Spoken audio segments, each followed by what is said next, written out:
9월 23일 수요일 10분 말씀 묵상 가정 예배를 시작하겠습니다. 다 같이 주님 가르치신 기도하겠습니다. 하늘에 계신 우리 아버지, 아버지의 이름을 거룩하게 하시며 아버지의 나라가 오게 하시며 아버지의 뜻이 하늘에서와 같이 땅에서도 이루어지게 하소서. 오늘 우리에게 일용할 양식을 주시고 우리가 우리에게 잘못한 사람을 용서하여 준 것 같이 우리 죄를 용서하여 주시고 우리를 시험에 빠지지 않게 하시고 악에서 구하소서. 나라와 권능과 영광이 영원히 아버지의 것입니다. 아멘.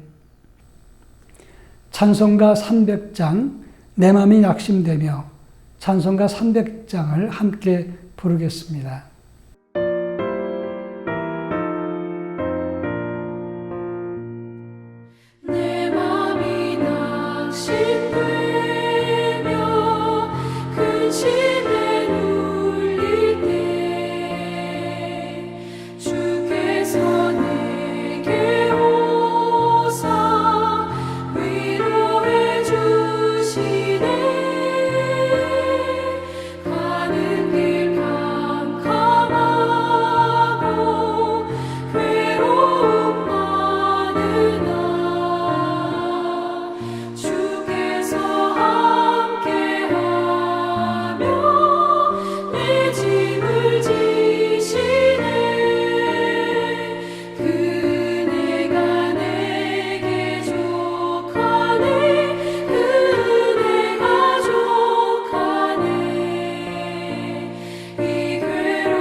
이 시간 우리에게 주시는 하나님 말씀은 이사야서 41장 8절로 13절 말씀입니다. 구약성경 이사야 41장 8절로 13절 말씀을 한 절씩 교독합니다. 제가 봉독하겠습니다. 그러나 나의 종 너 이스라엘아, 내가 택한 야곱아, 나의 벗 아브라함의 자손아, 내가 땅 끝에서부터 너를 붙들며 땅 모퉁이에서부터 너를 부르고 내게 이르기를 너는 나의 종이라, 내가 너를 택하고 싫어하여 버리지 아니하였다 하였노라. 두려워하지 말라, 내가 너와 함께함이라. 놀라지 말라, 나는 내 하나님이 됨이라. 내가 너를 굳세게 하리라. 참으로 너를 도와주리라. 참으로 나의 의로운 오른손으로 너를 붙들리라. 보라, 내게 노하던 자들이 수치와 욕을 당할 것이요 너와 다투던 자들이 아무것도 아닌 것 같이 될 것이며 멸망할 것이라. 네가 찾아도 너와 싸우던 자들을 만나지 못할 것이요 너를 치는 자들은 아무것도 아닌 것 같고 허무한 것 같이 되리니 이는 나 여호와 너의 하나님이 내 오른손을 붙들고 내게 이르기를 두려워하지 말라. 내가 너를 도우리라 할 것임이라. 아멘. 우리가 지치고 힘들 때 누군가의 위로 한마디가 얼마나 용기와 위로가 되는지를 모릅니다. 목회하다가 지칠 때 가끔씩 목사님 염려하지 마십시오. 아무것도 아닙니다. 곧 괜찮을 겁니다.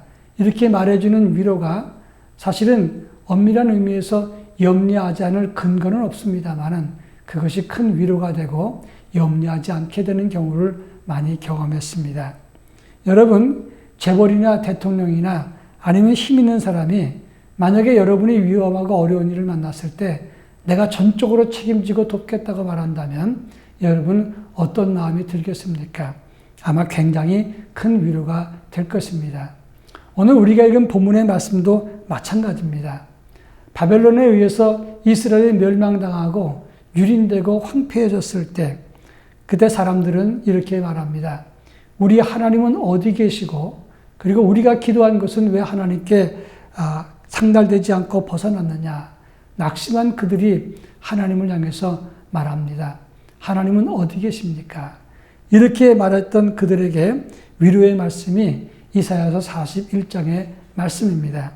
하나님은 나 여호와가 응답한다는 형식으로 이사야 41장을 통해서 그러한 그들에게 확실하게 대답을 해 주었습니다.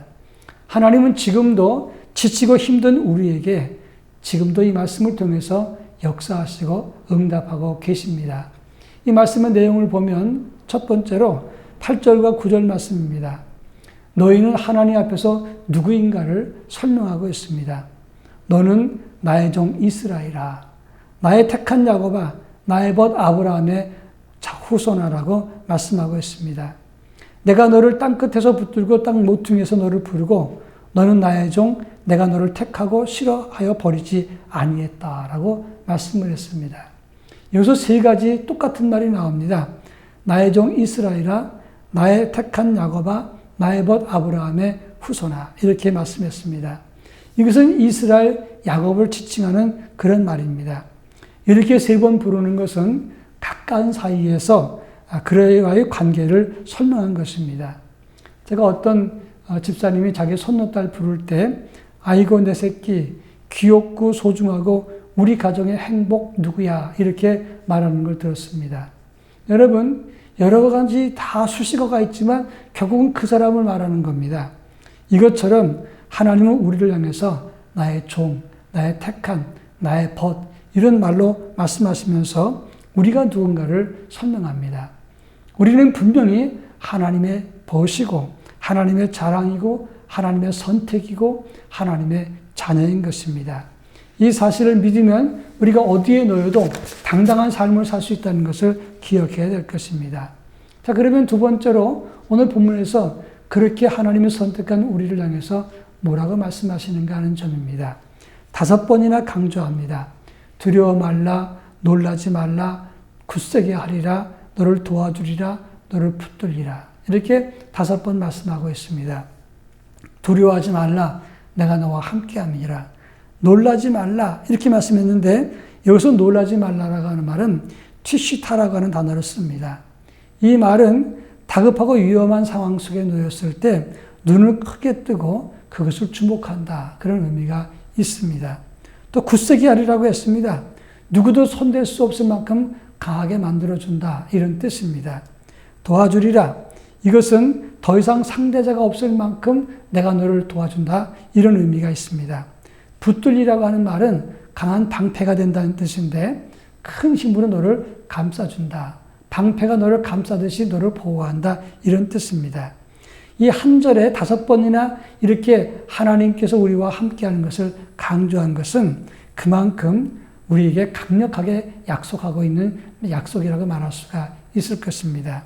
지금 우리가 어려울 때 하나님이 5가지 약속을 그대로 실행하고 계십니다. 5번 강조할 뿐만 아니라 5번에 5번에 또 5번 계속해서 우리 주님은 약속을 우리에게 주시면서 우리를 지켜준다고 말씀하고 있습니다.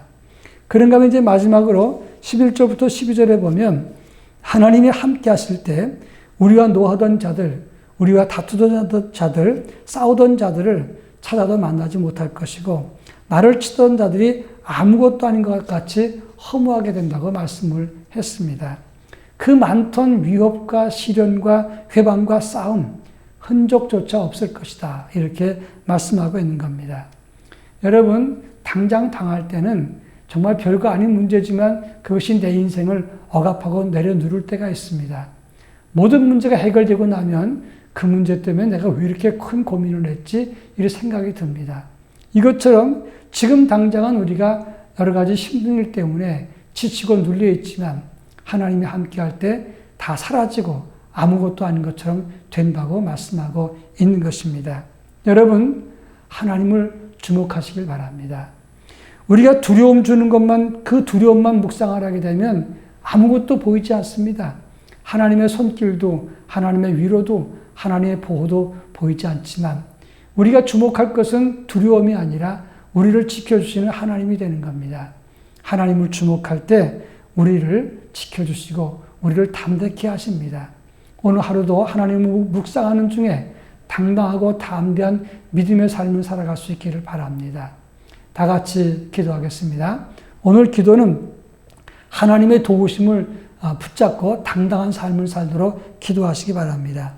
그리고 이 땅에 하나님의 교회가 예배를 회복하고 그리고 하나님을 마음껏 예배할 수 있는 날이 속히 오도록 기도할 것입니다.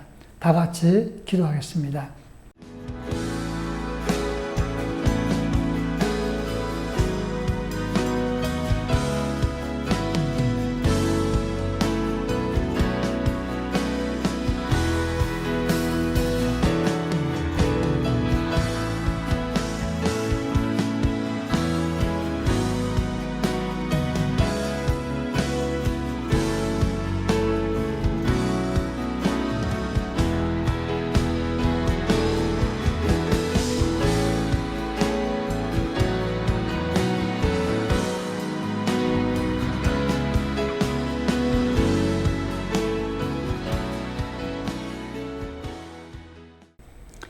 사랑 많으신 하나님 아버지, 하나님이 우리와 함께 계심을 믿고 당당한 삶을 살도록 인도해 주옵기를 원합니다.